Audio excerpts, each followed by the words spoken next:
All right, good morning. Happy Friday. I try to get this out quickly. So still in Hebrews today, chapter 5, is 7 through 9 says, who in the days of his flesh, is talking about Jesus, who in the days of his flesh, when he had offered up prayers and supplications with strong crying and tears unto him that was able to save him from death, and was heard, and that he feared, though he were a son. Yet learned he obedience by the things which he suffered, and being made perfect, he became the author of eternal salvation unto all them that obey him. And that would be us if we've been saved.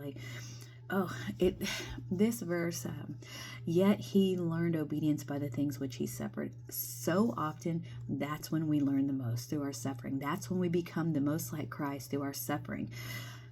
It said also that in being made perfect, we're going to look at that in a minute. So suffering for a Christian, for a real Christian, right? God chastises those he loves. God allows suffering. He allowed it for Jesus for our sakes. He will often allow it for us for the sakes of others. Suffering isn't just probable, it's promised for a truly saved person. It is promised. So Christ, think about this, Christ as our perfect example, he continued, he endured, and he obeyed even into the death of the cross until he received what was promised of him. It said he sat down on the right hand of God and he received all these things. It was pleased, God was pleased, the Father was pleased to give Christ all these things because of what he did for him and for us.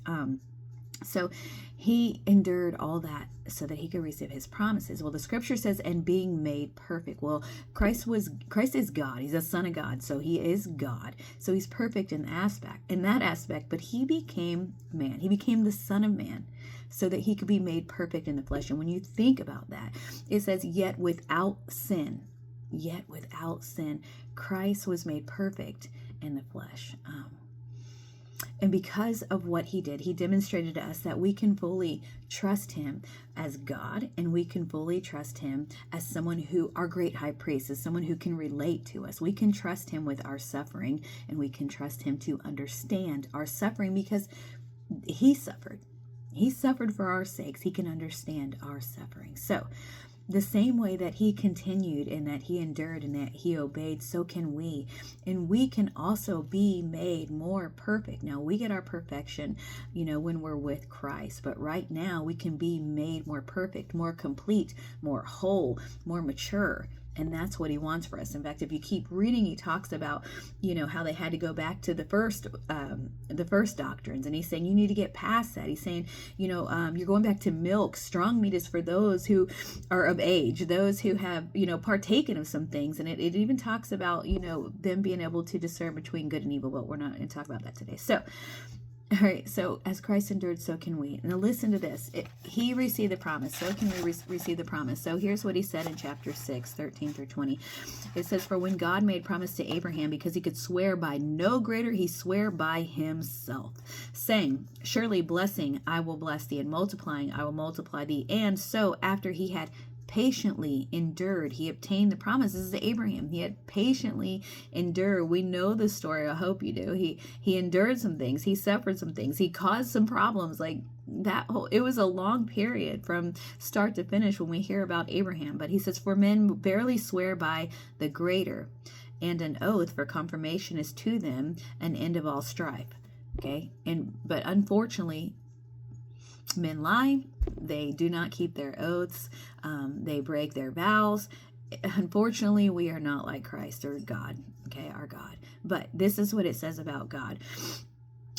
Wherein God, willing more abundantly to show unto the heirs of promise the immutability of his counsel, confirmed it by an oath, that by two immutable things, unchangeable things, right? God's promise and God's oath, that by two immutable things in which it was impossible for God to lie, we might have a strong consolation who have fled for refuge, to lay hold upon the hope that set before us.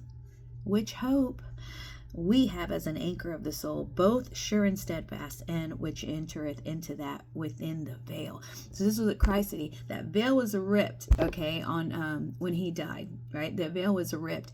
All right, let me finish that verse. Whither the forerunner, right, Christ, is for us entered even Jesus made an high priest forever after the order of Melchizedek. So we have this high priest. The high priest back then, they would be able to go into the holy of holies, but only once a year. And if they went in without being atoned and clean first, they would die.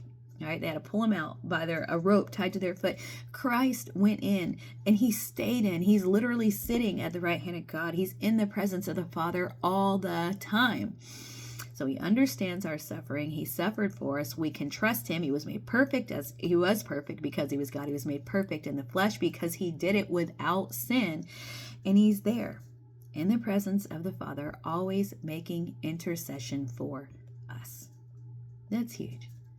That is huge. So just as he endured, continued, and obeyed even the suffering, he received his promise, so can we. So can we. All right? Have a good one.